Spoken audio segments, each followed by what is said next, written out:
So ఈరోజు నేను మీ అందరినీ కోరేది ఒక్కటే, ఒక విద్యావంతుడు ఈ దుబ్బాక ఈ సిద్దిపేట ప్రాంతంలో మెదక్ జిల్లాలో ఊరూరు తెలిసినటువంటి వ్యక్తి, ప్రతి గ్రామం మీద ఐడియా ఉన్న వ్యక్తి, అందరికీ సుపరిచితుడు, మంచి మనస్తత్వం ఉండి పేదలకు సాయం చేసే గుణం ఉన్నటువంటి మన వెంకట్రామరెడ్డి గారిని గెలిపించడానికి కార్యకర్తలు రాత్రింబవళ్ళు కష్టపడాలని చెప్పి నేను కోరుతా ఉన్నా.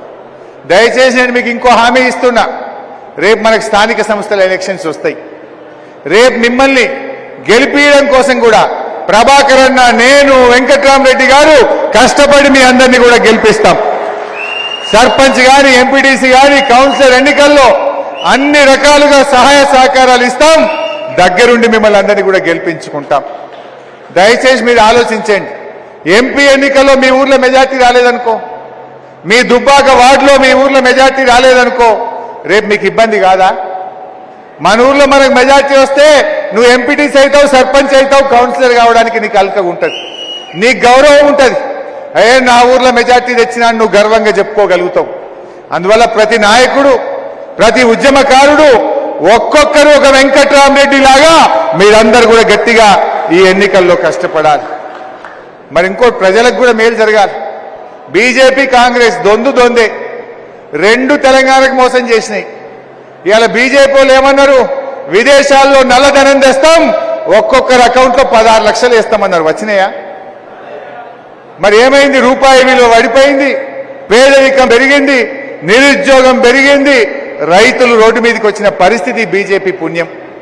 కాంగ్రెస్ వాళ్ళు ఎన్ని హామీలు ఇచ్చిండ్రు, ఏ ఒక్క హామీ అన్న అమలైందా? ఇవాళ మీరే చూసిండ్రు. అందువల్ల ఇప్పుడు ఒక ప్రశ్నించే గొంతు కావాలి. ఇటు కాంగ్రెస్నైనా అటు దేశంలోనైనా మన హక్కులు కాపాడాలంటే ఒక ప్రశ్నించే గొంతుక అది వెంకట్రామరెడ్డి గారి రూపంలో మనకు ఉంటుంది. ఆయన విద్యావంతుడు, కలెక్టర్గా పనిచేసిండు కనుక చట్టాలు తెలుసు, ఈ ప్రాంతం మీద అవగాహన ఉంది కనుక రేపు గట్టిగా మాట్లాడగలుగుతాడు. ఇంకో విషయం కూడా నేను మీకు ఈ సందర్భంగా చెప్పాలి. కొంతమంది మన పార్టీ నుంచి ఇలా బయటకు పోతున్నారు నాయకులు, కార్యకర్తలు ఎవరు పోతలేరు, గ్రామ స్థాయి మండల స్థాయి వాళ్ళు ఎవరు పోతలేరు. ఎవరైతే మధ్యలో మన పార్టీలకు వచ్చిండ్రో కొంతమంది పవర్ బ్రోకర్లు, కొంతమంది నాయకులు ఈ పార్టీని వదిలిపెట్టిపోతా ఉన్నారు. బట్ ఒకటే నిర్ణయం తీసుకున్నది పార్టీ, ఎవడైతే ఇప్పుడు పార్టీ నుంచి పోయిండో రేపు కాళ్ళు మొక్కినా పార్టీలోకి రానిచ్చేది లేనే లేదు. ఎట్టి పరిస్థితుల్లో వాని మళ్ళా పార్టీలకు మాత్రం రానిచ్చేది లేదు. ఎందుకంటే మీరు ఇలా కష్టకాలంలో ఈ టైంలో పార్టీకి ద్రోహం చేసిన వాళ్ళు కన్న తల్లికి ద్రోహం చేసినట్టుగా భావించాల్సి ఉంటుంది. ఇది అన్యాయం కాదా? ఏం తక్కువ చేసింది పార్టీ? మీకు అన్ని అవకాశాలు తీసుకున్నారు, ఇవాళ వాళ్ళే పోతా ఉన్నారు. తప్పకుండా రేపు రాబోయే రోజుల్లో కష్టపడ్డ కార్యకర్తలకు, నిలబడ్డ నాయకులను గుండెల్లో పెట్టుకొని కంటికి రెప్పలాగా కాపాడుకుంటామని మనం చేస్తా ఉన్నా. ఇప్పుడు ఇది ఏం ఋతువు అంటే, ఈ ఆకులు రాలే కాలం ఇది, శిశిర ఋతువు అంటారు. అంతేనా? శిశిర ఋతువు అంటే ఆకులు రాలుతాయి. ఇప్పుడు అట్లే మన పార్టీలో నుంచి కొన్ని పనికిరాని ఆకులన్నీ చెత్త కుప్పలు కలిసిపోతున్నాయి. పనికిరాని ఆకులు చెత్త కుప్పలు కలిసిపోతున్నాయి. ఒకటే ఉంటుంది, ఆకులు పోయినాక వచ్చేది ఏముంటుంది? చిగురు పెట్టదా పెట్టదా? మూలమంత్రం మాత్రం స్థిరంగా ఉంటుంది. ఆకులు పోయిన తర్వాత మళ్ళీ కొత్త చిగురు వస్తుంది, మళ్ళీ ఆ చెట్టు మళ్ళా వికసిస్తుంది.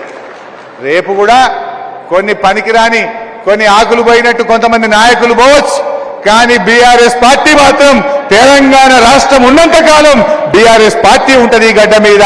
బీఆర్ఎస్ పార్టీ తెలంగాణ ప్రజల కోసం, ఈ ప్రాంతం కోసం పనిచేసేటువంటి పార్టీ బీఆర్ఎస్ పార్టీ. అసలు రేవంత్ రెడ్డి ఈయన ఎప్పుడైనా జై తెలంగాణ అన్నాడే? అరే నువ్వు ఆనాడు ఉద్యమంలో జై తెలంగాణ అనలే, ఇవాళ ముఖ్యమంత్రి అయినాకైనా ఒక్కసారి జై తెలంగాణ అన్నవా? ఏ రోజన్నా అమరవీరుల స్తూపం దగ్గర పోయి 2 పువ్వులన్న పెట్టిన ముఖమానిది? నువ్వు తెలంగాణ మీద ప్రేమ నటించుడా? నీకు తెలంగాణ మీద ప్రేమ ఉన్నదా?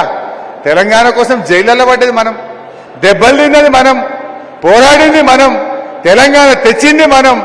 ఇవాళ గోబల్స్ ప్రచారం చేసి, దుష్ప్రచారం చేసి రాజకీయంగా లబ్ధి పొందాలని ప్రయత్నం చేస్తా ఉన్నారు. నేను దయచేసి మా నాయకులను, కార్యకర్తల్ని, దుబ్బాక గడ్డ ఇది బీఆర్ఎస్ గడ్డ, బీఆర్ఎస్ అడ్డా. దయచేసి మీరందరూ గట్టిగా కష్టపడండి. ఇది మనకు చాలా ప్రెస్టేజ్. మెదక్ ఎంపీ అంటే అది ఖచ్చితంగా బీఆర్ఎస్ పార్టీదే. ఎప్పుడైనా బీఆర్ఎస్ఏ గెలిచింది, ఇప్పుడు కూడా మనం గెలిచి తీరాల్సిందే. మెదక్లో మన ఎంపీ మనకుంటే